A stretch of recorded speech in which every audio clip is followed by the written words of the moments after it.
Hello everyone. It's Maddie with Spectrum Art Creations, and today we're going to be working on 3/4 design mini project sheets. I am going to be using this one. This is for a challenge that we are currently having in our Facebook group. So every month we have different challenges in the Facebook group. Some month we work with specific companies like Lindy's or Graphic 45 or Stamperia or Hunky Dory. This month is 3/4 designs.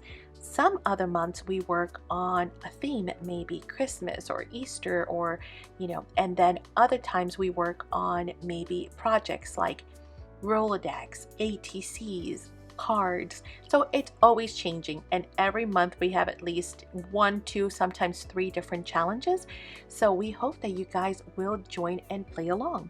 Well, this set right here, as I mentioned, is a company by the name of 3/4 Designs that we import from New Zealand, and we love them, right, Madison? Because it is a mother and daughter team, just like Madison and I are. And they work together, they craft together, they create together. So just like Madison and I, so they are near and dear in that sense. Plus, their product is amazing. Great paper, great resolution on their prints. And they have everything from steampunk to fairies to soft flowers. Just beautiful, beautiful paper to work with too. But these mini projects are perfect because they're just small enough for you to really be able to do a project in just a couple of hours. So I'm going to cut out using my detail scissors, the smaller pieces, and my regular scissors I use for my larger pieces. We're going to distress these out, and then we're going to get to layering. But I'm going to kind of walk you through some stuff here and there, and I'll also let you enjoy some music. Some of it I'll speed up because it's more inspiration than anything else. But if you guys have not joined our Facebook group, make sure that you do so. And I'll have some information for you at the end of the video. So stay tuned till the end. I'm also going to have product placement cards throughout the video to help you in case there's anything that you see that you're wondering what we're using, or if you'd like to check out the online store, because we do have them available in our online store. Now, these canvases we carry in the store. We've also sold them during our live Saturday sales. But here's something interesting that happened. These are triple gessoed canvases. These are panels, canvas panels, which I love using for my art panels. But something interesting happened with the color blooms when I sprayed them. It almost acted as a resist and created some cells on it, which was so stinking cool. I didn't have to break out a stencil. I didn't have to do anything special. It kind of did it all on its own. So I thought that was very interesting that there was some kind of resist property on there that kind of made it, I don't know, create these awesome little cells everywhere in different sizes. Now, when I did the wet on wet, the blue and the yellow mix, and it gave me that green, which I don't really need. So I did mop up some of that. Just FYI, best thing to do is if you do not want your colors to intermix and mingle, which it's beautiful, right? But when you don't want that, what I should have done was I should have sprayed the blue, dry that, and then I should have sprayed my yellow and dry that to prevent that intermixing. But it's perfectly fine because I was able to mop up most of the green while keeping that blue and that yellow, which are the colors that I was really going for. Again, my sheet, which I chose, which is Gizmo, by the way, that's the name of this mini project sheet, has the yellows, the goldens, the blues, some browns, and some blacks. So I'm trying to incorporate those colors into my panel. At least some of it. I know most of it is going to get covered, so I didn't really need to do the entire canvas. I could have just focused on the edges, to be honest, but it only takes a couple of sprays, and Color Blooms have a great spray pattern because they have a lot of coverage. Now, I'm going to let you listen to some music here and there, but I will be back with some tips and tricks and some ideas as to what has taken place, and then maybe some suggestions as well. So do stay tuned for that as well.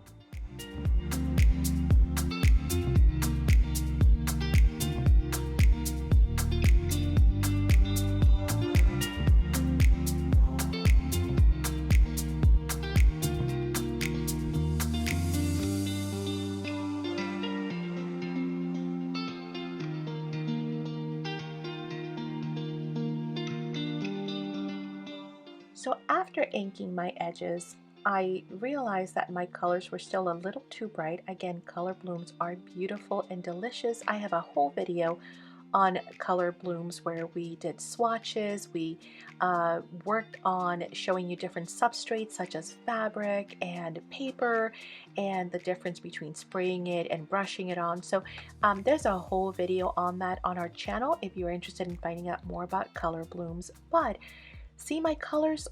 They're a little too bright. It's neat to have the difference in contrast, but it was too happy. So I decided to try and tone it down by adding some brown to it as well, just to kind of distress it and make it look more vintage. But even with that, I still thought the result was not quite what I was looking for. And this is why it's fun to play with your product, because you'd be amazed at the results that you can get. So at that point, I thought, okay, what is got that vintage look? And then I remember, oh, my moon shadow mists are sepia based, meaning they have that vintage sepia base to all of the colors. And in this case, this one had some blues and some browns.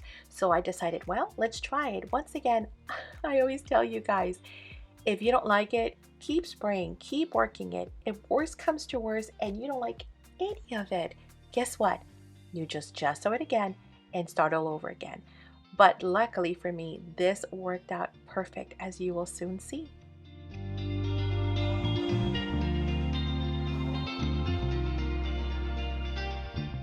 And after some drying, I absolutely love it. Now on camera it looks a little bit different than it does in person.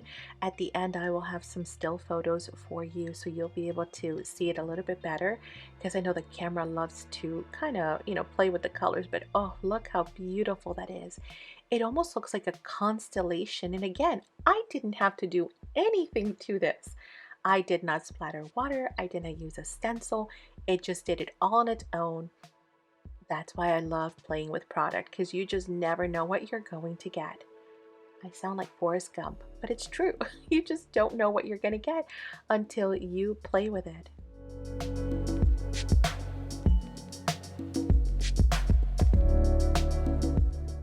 So as you saw, at first I grabbed my crocodile thinking that I was going to insert an eyelet, but then I thought, why not do something different? Why not bring in a brad? So I found this brad in my stash. I think these used to have jewels in the center, but obviously the jewels have fallen off, and now all that's left is this flat, circle of a brad with nothing in the center. And I thought, okay, that's kind of neat because I can add one of the ephemera pieces to that, or even leave it the way it is. It would look cool. We're going to have on this project a lot of circles, so circular, a lot of rectangles, which we're going to break all up by purposely misaligning all of them. And also we're going to break those up, the circles and the rectangles, so that they're not all linear, right? By actually bringing in some of those other ephemera elements that are included in the mini project sheet. Now, if you're gonna check out the store, hopefully by the time you guys check out the store, we will be restocked, because we had pretty much sold out due to the Facebook group challenge. We pretty much sold out of all the sheets. As I mentioned, there are fairy ones, there's steampunk ones, there are floral ones, there are, oh my goodness, purples, pinks, greens. If you can think of it, they pretty much have made a mini project sheet, from the very soft to the shabby chic to the grunge and steampunk. So it's easy to find something that obviously suits your style, that inspires you to create. So of course I chose the steampunk because it has been a while since I've done, I think, anything steampunk. And of course I'm not going to fully grunge it, but it will have some grunge elements to it. So as I was saying, hopefully by the time you guys watch this video, we will have restocked the store. If we have not by the time this rolls out, fear not, just remember to check back in a week or so because they probably are on their way. I have not looked at the tracking to see if they are almost here or not, but they are definitely ordered and were ordered weeks ago. Now again, they come from New Zealand, so it does take a little bit of time, but hopefully they'll be back. Plus, honestly, they had a lot of stuff that was sold out. So they're definitely growing in popularity, and the word's getting out that it is just a beautiful company to have in your arsenal for sure.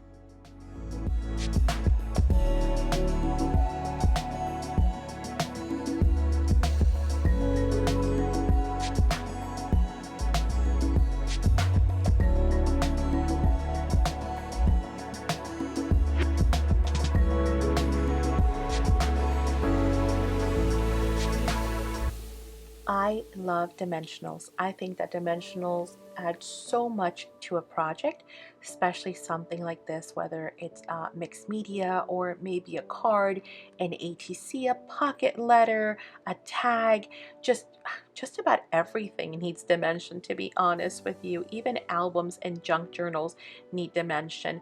It's a great way to add some interest, some depth, some highlights, some shadows to your project. So as you can see, we carry a lot of different dimensional dots, from the large to the very skinny, such as these, which we get from, well, there's a couple of different companies we get them from, but they're great. They're even great for making shakers because you can use those really thin ones and put them all around your acetate or your whatever you're going to be using to create your shakers.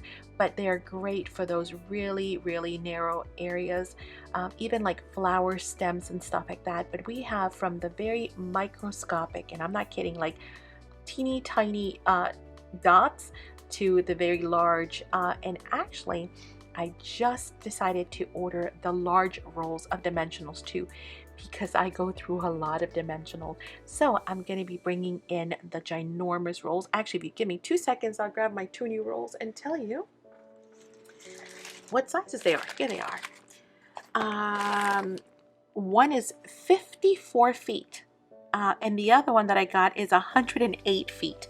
They're huge, massive rolls of dimensional foam tape for that reason, so that I can actually cut it to fit as I need. But yes, of course, also the squares and the circles are great for smaller projects like this, because you just need a few squares, and it's easier to do that rather than having to cut the strips. So it just depends on what project you're working on. So it's always great to have a selection.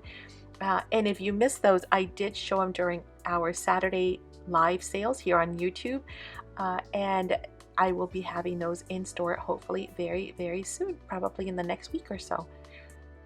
Okay, so with that said, I am going to start layering this up and start adding some elements, like bringing in some metal clips, some metal gears, some Tim Holtz placards.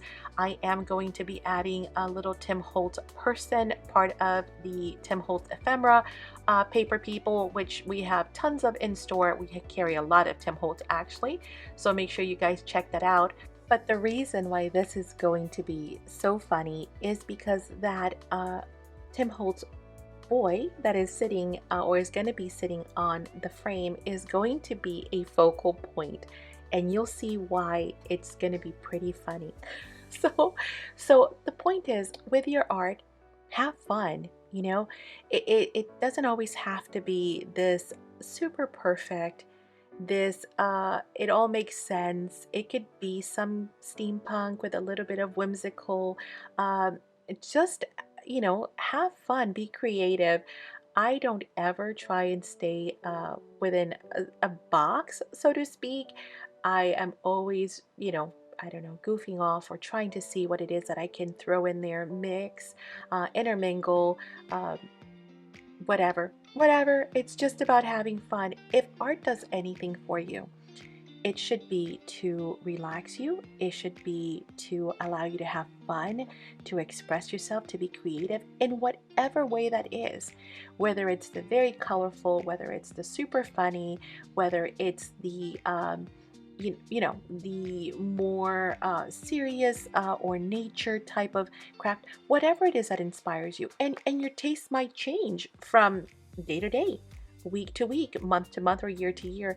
And that is great. And also, what do I always tell you? Push that envelope. Challenge yourself to go outside of that comfort zone, out of your box, because that is when those growing moments are going to happen. Sure, we can always stay within our lane and we know what we're good at and we know what we love to use. Uh, but it's when you decide to break out of that and say, you know what, I don't know what's going to happen here. I am just going to start adding stuff, layering here, throwing it there. I don't know what it's going to come out. It might be a disaster. I'm going to spray this here, spray that there. Uh, Guess what? It could either be a learning lesson where you're like, those two really don't work together, or it could be a total aha moment where you're like, ah, I love this and I learned something new. And that's where you should be at, is to never feel like your work has got to be somebody else's. It is totally yours. One of the reasons why we do the challenges in the group is exactly that, to get you working, to get you creating, to get you to try different things. Maybe you've never done a tag. Maybe you've never done a pocket letter. Maybe you've never done a journal page. Why not try it? I mean, that's what you got the items for. You got your supplies so you could play and enjoy them.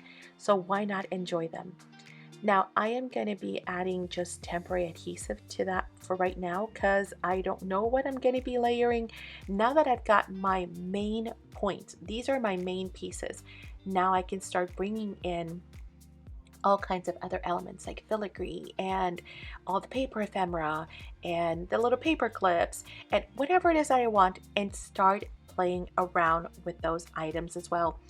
This is going to be very, very dimensional, as you've seen, or hopefully you've been able to see. I didn't want you to have to watch me glue down every single dimensional dot that I was using, but I was showing you that in some areas I even went 2 levels high on the foam dots just to create that look. And there is the whimsical part I was telling you about. This collection included a gorgeous cat with a monocle. He is so cool. And I didn't know what to do with him until I decided, oh, that boy is perfect. Now, it looked kind of weird when I sat the cat on his lap. So, because his hand was behind it. And I mean, it could have worked, but it wasn't great. So then I decided to take my X-Acto knife, or my tonic, I should say, craft knife, and I cut out his hand, his arm, really carefully, and then I was able to slide the cat behind that, and it actually then looks like the cat is really sitting on his lap. Is that a hoot? I absolutely love it. It's so funny. But those are the things that, again, you know, have some fun, get crazy. I don't know, throw stuff out there and see what sticks. That's part of the fun as well. So I will continue to layer this up, and then I will be back.